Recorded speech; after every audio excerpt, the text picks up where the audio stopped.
Hello guys, जो हमारे channel पर नए हैं प्लीज़ लाइक एंड सब्सक्राइब कर लें। यहीं पे दिखाया जाता है शिव के पास करण कुलकर्णी का कॉल आया हुआ आता है। वो पार्टी के लिए ऑफ़र कर रहा होता है कि फिर शिव बोलता है माफ़ कीजिए, मैं तो आपके हराम के पैसों की नहीं पी सकता। करण कुलकर्णी को बोलता है, करण कुलकर्णी चिल्लाते हुए बोलता है दमाजी, बोलता है चिल्लाइए मत और मैं आपसे अनुरोध करूँगा यहाँ कॉल मत करना। और वही करण कुलकर्णी कहता है मैं करूँगा ना, एक नहीं 1000 बार कॉल करूँगा और जब तक करूँगा जब तक मेरे बेटे को क्लीन चेक नहीं मिल जाता तब तक कॉल करता रहूँगा। यहीं पे शिव चिंटू को लेके बाहर बैठ के बात कर रहा होता है कि कुछ भी हो जो तुमने देखा था वो तुम कोर्ट में बता देना। तो इतने में आराध्या आती है। आराध्या बोलती है कि चिंटू को सिखा रहे हो, तोते की तरह बिल्कुल सिखा रहे हो। आप तो फिटनेस को पूरी तरह से सिखा के अंदर कोर्ट के अंदर लेके जाओगे और आपको क्या लगता है कोर्ट में आपकी बातें मान ली जाएगी? बोलता है जो सच है वही बोलेगा। मैं खुद कोर्ट में खड़े होकर बोलूँगी कि आप फिटनेस को सिखा रहे थे। और फिर इतना में चिंटू बोलता है नहीं, जो सच है मैं वही बोलूँगा और मैं बोलूँगा मैं बोलूँगा। अब मैं डरूँगा नहीं, टेंशन मत लीजिए। है ना आराध्या, मैं अपने बेटे को बोलना नहीं सीखा था। और फिर वही से आराध्या बोलती है क्या झूठ है क्या सच है वो सब कोर्ट में सब प्रूफ हो जाएगा।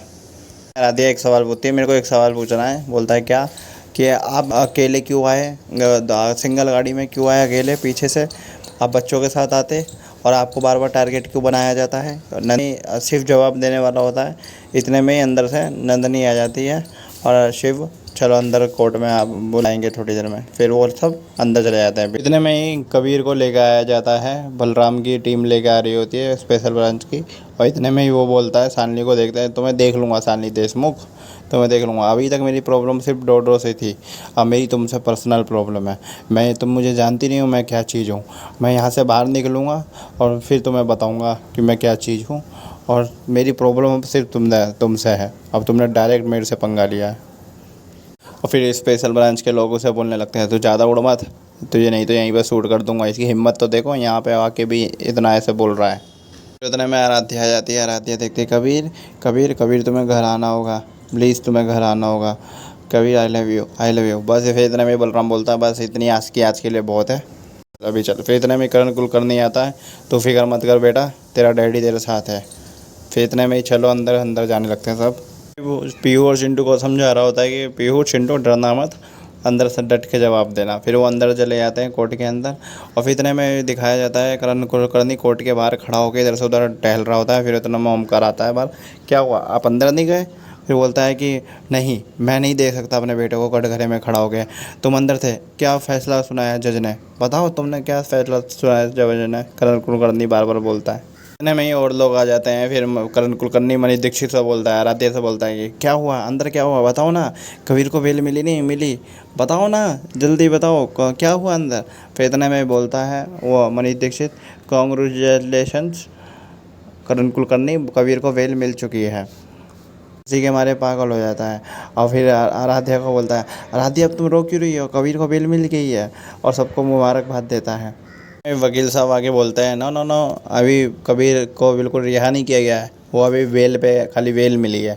अभी 10 दिन बाद दूसरी सुनवाई होगी। वही करण कुलकर्णी बोलता है वो सब आप देख लीजिए, वो आप कर लेंगे मुझे पता है। और फिर इतने में ही कबीर आता है सामने से और फिर एकदम से उसका बाप खुश हो जाता है, दोनों गले मिलते हैं और बोलता है करण कुलकर्णी वेलकम होम बेटा, आज मैंने तेरे चक्कर में मैंने पार्टी रखी है, बहुत बड़ा सेलिब्रेशन करेंगे और अब पता चलेगा शालिनी और शिव को कि इस कबीर कुलकर्णी का पावर क्या है। फिर इतने में शालिनी अपने बच्चों के साथ आ रही होती है। तो करण कुलकर्णी बोलता है रुको 1 मिनट, मैंने तुम्हें बोला था ना तुम कुछ नहीं कर पाओगी, कुछ नहीं कर पाओगी। तुम लोग गरीब लोग कीड़ा मकोड़ों की तरह एक गरीबी बढ़ा रहे हो और कुछ नहीं। तुम बोल के चला जाता है करण कुलकर्णी। और फिर वहीं आके जाता है तो उसके पास करण कुलकर्णी के पास फ़ोन आता है परशुराम का। फिर परशुराम बोलता है मैं परशुराम बोल रहा हूँ, फ़ोन करते ही। और वही बोलता है तो करण कुलकर्णी बोलता है अगर इतना ही तो है दम है तो तू सामने क्यों नहीं आता है? और तूने क्या बोला था कि मेरा रथ का पहिया धंस गया है, ले मैं यहीं खड़ा हूँ कोर्ट के बाहर और मेरा बेटा भी मेरे साथ खड़ा है, फैमिली खड़ी है यहीं पर और आज शाम को पार्टी है, रिसेप्शन है, आ जाना, खाना खा के चले जाना है। और फिर वही शिव बोलता है सिर्फ 10 दिन है तुम्हारे पास, 10 दिन मैं सारे एविडेंस ढूंढ लूँगा कबीर के ख़िलाफ़। और मैं ये भी याद रखना कि मैं सारे टाइम टू टाइम मैं कोर्ट में पेश भी कर दूँगा, सिर्फ 10 दिन है ना। और क्या बोल रहे थे, खाने के लिए बोल रहे थे मेरे को, और पीने के लिए। मैं मानता हूँ कि एक कॉमन मैन के पास ये सब नहीं होता है। कॉमन मैन के पास ना जीतने की एक ख्वाहिश होती है। हम जीतेंगे करण कुलकर्णी। परशुराम नहीं मरते, परशुराम अमर है। और मैंने भी अगर आपके बेटे को बीच रोड पे लाके नहीं मारा ना, तो मेरा नाम भी परशुराम नहीं। क्या बोल रहे हो तुम? विष्णु का अवतार हूँ मैं। और मेरा प्रहार तुम जानते ही हो, छः चैम्बर वाला रिवॉल्वर। रिमेंबर दैट करण कुलकर्णी। यही अगले दिन दिखाया जाता है। फिर करण कुलकर्णी के यहाँ बहुत बड़ी पार्टी हो रही होती है, उसके यहाँ बहुत लोग आए होते हैं। वहीं पे एक और तड़पड़े साहब आते हैं, वो बोलते हैं कि पता था आपके बेटे को बेल मिलनी ही थी, और आपका बेटा कहाँ है? लेकिन फिर वहीं अब वो कबीर को बुलाते हैं, कबीर से बात करते हैं, बेटा मुझे तो पता था आपको बेल मिलेगी, आपको फिर फालतू में फंसाया जा रहा है। बोलते हैं तुम्हारी वाइफ कहाँ है? फिर वही अब उनकी वाइफ बुलाते हैं, और वो जो बहुत अच्छी सुंदर बन के तैयार रहती हैं। यहीं पे मनीष दीक्षित और शानली के पापा भी आ जाते हैं पार्टी में, और उसकी मम्मी भी। और फिर यही सब देखते हैं करण हैं, तो उनकी मम्मी को, शानली की को, आखिर आ ही गई आप। मैंने बोला था ना कि आपकी बेटी कुछ नहीं कर पाएगी। देखा ना मनीष दीक्षित की पावर और करण कुलकर्णी की पावर। आपकी बेटी कुछ नहीं कर पाई। मैं ले आया ना अपने बेटे को।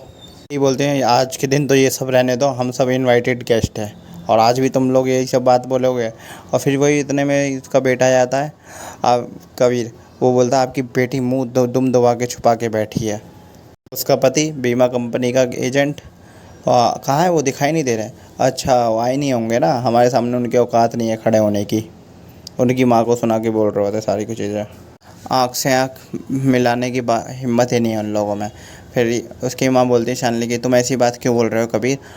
तो फिर उसकी आराध्या बोलती है इसने गलत कहाँ बोला है। सब लोग कबीर को सही बोलने लगते हैं कि कबीर ने गलत कहाँ बोला है।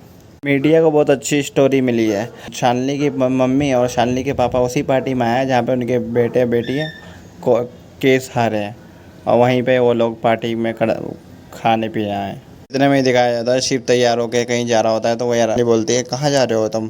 तो वो बोलता है कि वो मेरे पुणे से ना कुछ क्लाइंट आए हैं, मैं उनसे होटल में मिलने जा रहा हूँ। फिर कहता है शाम को जाना ज़रूरी है। फिर बोलता है तुम्हें पता ही है बच्चों की फ़ीस है, ये लास्ट का मंथ चल रहा है, तो जाना ज़रूरी है। फिर बोलती है ठीक है। फिर बोलती है आई एम सॉरी, मैंने तुमसे कोर्ट में उस तरीके से बात की। शानली बोलती है डोंट माइंड, मत करना, माइंड में मत लेना, ये सब बात है। फिर वही शिव बोलता है मेरा माइंड और हार्ट सिर्फ दोनों तुम्हारे पास हैं। मैं जानता हूँ घर की औरतें कितना काम करती हैं, और तुम तो कितना डट के खड़ी रहती हो इन सब चीज़ों में। कोर्ट में भी कितना डट के खड़ी थी। इनफैक्ट ये तो सीखने की बात है।